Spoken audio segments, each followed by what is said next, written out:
Hello there, I'm Begalius. How's it going? I'm cooking dinner. I want to talk to you about a game. I don't usually get sidetracked in these reviews, but let me tell you this. I think without realizing it, I think I'm secretly a Resident Evil fan, which is weird because I really wouldn't consider myself to be. But I played every single Resident Evil game in earnest, with the exception of one. I haven't played one in earnest. I sort of booted it, moved around a little bit, and that was it. And my list, however, is a controversial one. I'm not like other Resident Evil fans, and my top 3 Resident Evil games is probably not what yours is, and probably not what you would expect, for the most part anyway. So my favourite Resident Evil game is 8, then 6, then 4. Yes, I said 8, then 6. I know.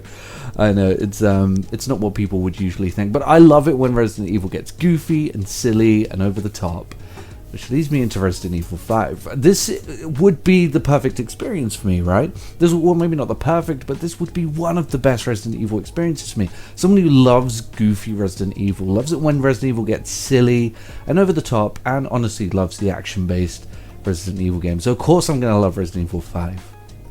Why is it so frustrating then? There are things that I do like about this game and that I think are good, and again, in that I'm not like other Resident Evil fans way. The things are things that people typically didn't like about the game, and there are things that I really don't like about the game that are inherently parts of the Resident Evil franchise that I just really don't like in this game. So the things that I do like, I like the location. I like that they went for something sun-kissed and bright and, really warm and orange, very Mexico in any American TV show, very orange and bright and sunny. And I like that because it's very contrasting within the subject matter. And based off of the previous, the predecessor, it's a huge contrast on that, which is about the most gloomy, sort of miserable setting that you could possibly go for, like this Eastern European gloomy, snowy location. Now I have this sunny vista, and I really like that. I like the locations in this game. I like how goofy and silly the story is, and how over the top the dialogue is, and the fact that you're running around throwing rockets at people and stuff like that. And like the melee attacks that you do on people, that's a lot of fun. Overall, there are segments and pieces here and there with the gameplay that I do like, although we're going to get further into that and the stuff I don't like. And I like the sense of progression, and I like the linearity, and the fact that there's always something to do. This game never slows down or holds back, and I do like that about the game. Twinned with the Resident Evil approach to gameplay, it really feels as though you're always sort of hanging off the skin of your teeth. However, that's what I do like, and it really begins to fall apart over time, and that's in terms of the gameplay and just overall the whole package, everything. It gets very frustrating. So the issue is, there are already inherent issues with this game, like the tank style gameplay, where you have to stop and shoot. It's an inherent part of Resident Evil. It's always the case. If you aim a weapon in this game, or even if you shoot in this game, you have to stop, which is fine. That's the way it works. It heightens the tension. That's great. But the level design just doesn't facilitate this in this game, which is really bizarre, because I feel as though it really did in Resident Evil 4. Like, the game, despite the fact that you did have to stop to shoot, the game facilitated it and it worked. It made it tense, but it still felt like great gameplay. Here, I don't get that sense. The missions are so, I like that they're linear, but they're sort of Call of Duty-esque, and Call of Duty isn't designed around this gameplay style. Corridor to corridor, or even like Gears of War, corridor to corridor to corridor to corridor doesn't really work with this gameplay style. It's designed around a gameplay style that is far faster and more action-paced, and I think that's why with Resident Evil 6 they refined it and made it a lot faster. And this really falls apart around about 2/3 into the game. I'll let you into a secret here, peel back the curtain. I beat the first half of this game a couple of years ago, and then came back to it with the second half. So this year I only played half of the game. And by the time I got to the end, I did not want to touch this game ever again. I was exhausted. And to be honest, between you and I haven't even beat the final boss because I really don't want to. I just want to wash my hands of this game. I do not want to play this game at all. It just like, it's miserable. It becomes a miserable experience. And that's because there's a huge difficulty spike towards around about the final act, like the last third of the game. There's this huge difficulty spike that really exacerbates all of the issues with this game.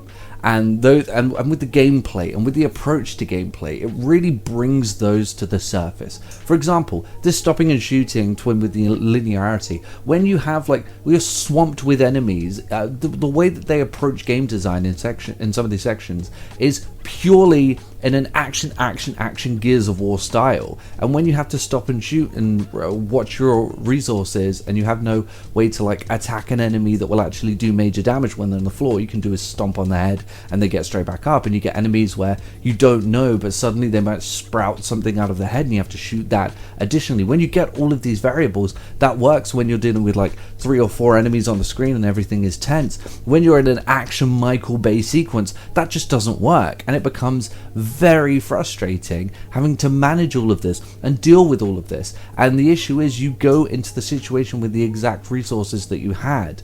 There is a store, but the store is nowhere near as cool as it was in Resident Evil 4 or any of the other games where you find this store. You know, you find a guy and you're excited when you find that person. The store is just something that pops up every time you die. And even then, you can't buy ammo, from what I can tell you. You can't just straight up buy ammo for your weapons. You have to find ammo for your weapons. So you might just straight up run out of ammo while you're running through this game. You could do that.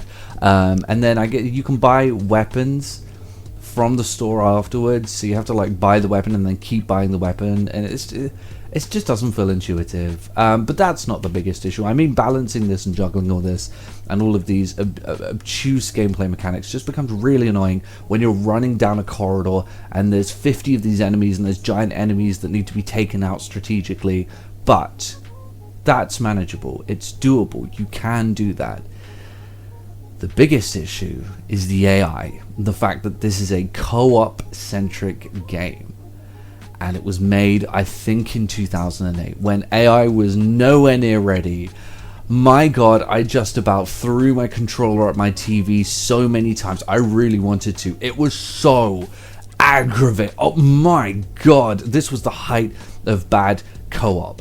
Awful AI, atrocious AI, and just straight up awful, terrible decisions from game developers with regards to that AI, and having to babysit that shit. So unbelievably frustrating. Having to babysit your co-op partner whilst trying to fight off these hordes of enemies is tough at the beginning, and just chalkboard on the fingernails on chalkboard, anger inducingly bad towards the tail end of the game. It gets so goddamn annoying. You're doing the right thing, you're going to the right places, you're picking up the right things, you have it, you know, you've tried this time and time again, but you finally got a strategy that works, and she just dies and dies and dies and dies, and every time you have to pick her up, because if you don't pick her up, she'll, within enough time, she'll just straight up die and you have to start it again. It's one of those games where if your partner dies, that's it, your run's over, you have to start again at the last checkpoint.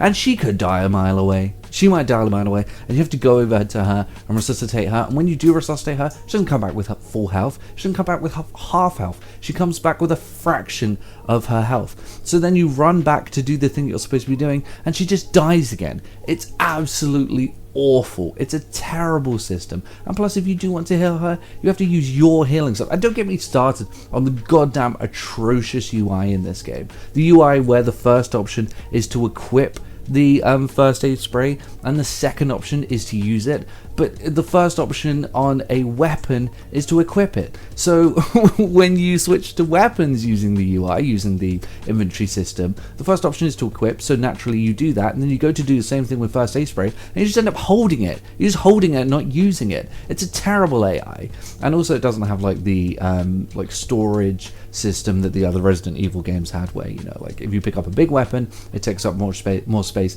and I didn't see an option to increase your inventory inventory space either, so you end up just managing that throughout the entire game. It's one of those experiences that starts off okay, and then once all of the annoyances set in and get exacerbated throughout the experience, it just becomes so annoying. It's such an annoying, petty game, which is frustrating because there are elements that are okay, and it's Resident Evil and it's goofy and it's action packed, and I want to have fun with the game, but there's just so much annoyance. There's so many annoying things, and just things just ringing in your ear. Management things, manage this, manage that, manage this, manage, and it just becomes so annoying. It's a victim of its time. A time where game developers were making bad co-op decisions, very heavy but also bad co-op decisions based off of bad code, and just us not having what it takes to reach a vision. And it makes you thankful for the games that we have now. It makes you grateful for what we can do now, because this was just frustrating. It was it's okay at the start, and there are some good ideas here and some good things here, so I'm not going to give it like a 1, but I'm not going to be kind on this just because it's old and I'm nostalgic. So let's give it a score.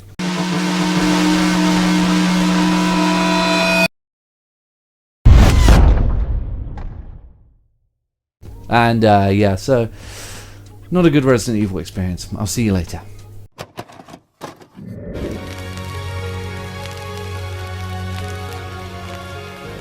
The PlayStation is only $149, and you can also get leading titles.